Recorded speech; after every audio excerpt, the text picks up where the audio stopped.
एक बार की बात है, एक राज्य में राजा रणवीर राज किया करते थे। राजा रणवीर को शिकार करने का बहुत शौक था, इसलिए वे राज्य के अलग अलग जंगलों में जाकर शिकार किया करते थे। एक बार जब राजा रणवीर एक घने जंगल में शिकार के लिए गए हुए थे, शिकार करते समय वो अपने साथ आए सिपाहियों से कहीं ज्यादा आगे निकल गए और वापस जाने का रास्ता भूल गए।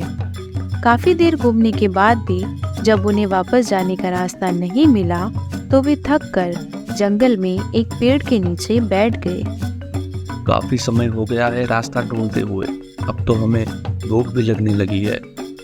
क्यों ना मैं यहीं बैठकर इंतजार करूं, हो सकता है सिपाही मुझे ढूंढते हुए यहाँ आ जाए।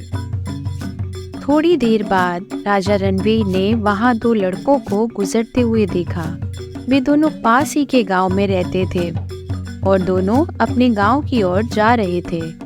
तब राजा ने उन्हें बुलाया तो उनमें से एक लड़का, जिसका नाम राम था, बोला, राजा साहब, मैं और मेरा दोस्त मोहन, हम दोनों पास के गांव में ही रहते हैं। आप हमारे साथ आइए, हम आपको अपने घर लेकर चलते हैं। घर पहुंचकर दोनों लड़कों ने राजा रणवीर को खाना खिलाया और उनकी अच्छे से सेवा की, जिससे खुश होकर राजा बोले, तुम लोगों ने मेरी अच्छे से सेवा की है और इस बात से मैं बहुत खुश हूँ। मुझे बताओ, तुम दोनों अपने जीवन में क्या करना चाहते हो? मैं तुम दोनों की सहायता करूँगा। कुछ देर सोचने के बाद मोहन बोला, राजा साहब, मुझे तो धन चाहिए। मैंने कभी 2 समय की रोटी नहीं खाई, कभी सुंदर वस्त्र नहीं पहने, इसलिए मुझे तो केवल धन चाहिए, जिससे मैं अपनी ज़िंदगी ऐशो आराम से जी सकूं। ठीक है, मैं तुम्हें इतना धन दूंगा कि तुम हमेशा सुखी रहोगे। राजा साहब, मुझे तो ना धन चाहिए ना ही गाड़ी बंगला, मुझे तो आप ऐसा आशीर्वाद दीजिए जिससे मैं पढ़ लिख कर विद्वान बन सकूं और शिक्षा समाप्त होने पर अपने देश, अपने गांव के लिए कुछ अच्छा कर सकूं। राम की बात सुनकर राजा रणवीर प्रभावित हुए। उन्होंने राम के लिए उत्तम शिक्षा का प्रबंध करवा दिया। राम एक मेहनती लड़का था, इसलिए दिन रात एक करके उसने पढ़ाई की और आगे चलकर बहुत बड़ा विद्वान बन गया और समय आने पर राजा ने उसे अपने राज्य में मंत्री पद पर नियुक्त कर लिया।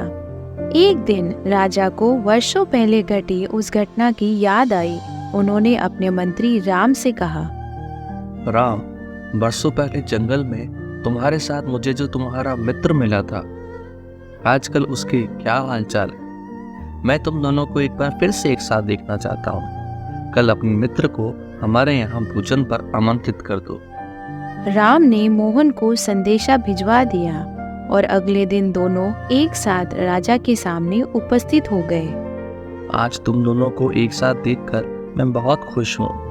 राम के बारे में तो मैं जानता हूँ, तुम बताओ मोहन, तुम्हारा क्या हालचाल है?